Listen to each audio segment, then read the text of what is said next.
So we're in Psalm 54 today. It's a short psalm, but a really powerful psalm of just a cry for deliverance. And the psalmist goes on this journey from crying out for physical deliverance from danger to a place of thanking and praising him for what he's done. So let's read Psalm 54.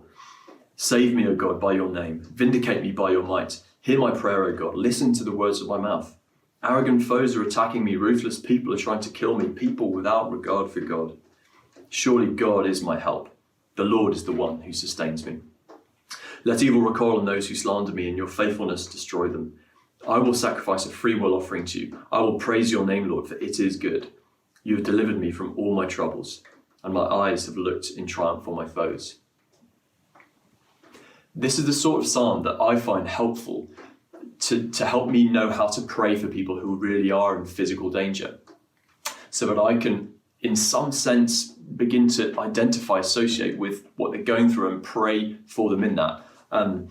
As we look at this map of the world, I mean, there are so many places in the world where we're aware that people are in real physical danger, people in war-torn areas like Syria, people groups like Christians in particular, brothers and sisters who are being persecuted in countries like Iraq and Iran and North Korea.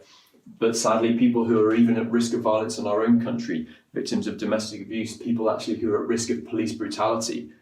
Sadly, as we've heard, people of ethnic minorities in particular who are at risk here. So I want to find a language to pray for them, and I find this psalm helpful. It begins with this word save. Save me, O God, by your name. And that word save is a big word. It means rescue, physical rescue from enemies and danger, but also salvation in the biggest sense. And that's what we want, isn't it? That as we pray for people in danger, we want to pray for God to take them out of those situations, to make them safe, but also for them to come into the fullness of what that word means, a relationship with God, a knowledge of the God who saves, who loves them. The psalmist reminds us it's by his name that we're saved.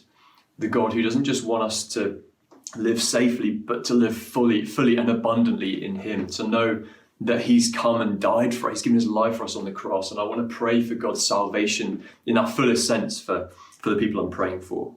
That, as it says in verse 4, that they would know the God who is their help, that the Lord is the one who sustains. That as God removes them from these situations and makes things right, that they'd recognize his hand in it, that they see his face in it, that they come to know the God who loves them.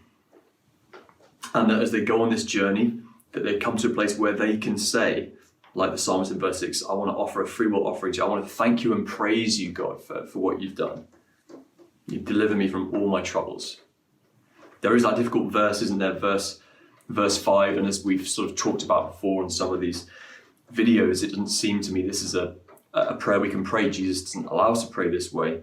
We don't judge the psalmist for praying this way. I don't know what it's like to be in this situation of literally being in fear of my life from enemies, but actually we want to pray for, I suppose, those who are in these places of real danger, to have a strength of heart and a love, that God will fill them with his love to the extent that they can even pray for a blessing on their persecutors. But I guess we can also pray this psalm for ourselves.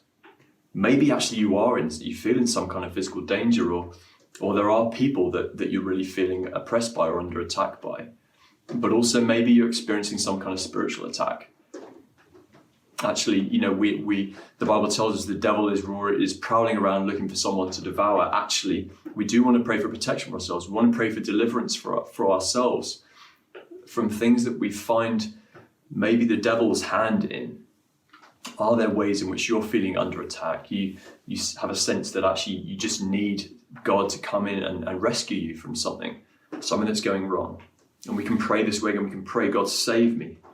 God, remind me that it's your cross that has defeated the powers of darkness and evil. God, show up and be my God of help. Sustain me. Reveal your hand and your face in what I'm going through. And please remind me of the ways that you saved me in the past. And let me always root myself in a thankfulness for what you have done and who I know you to be. You are good, God. So this is a couple of ways you can pray this psalm. God bless, and yeah, why not have a pray now?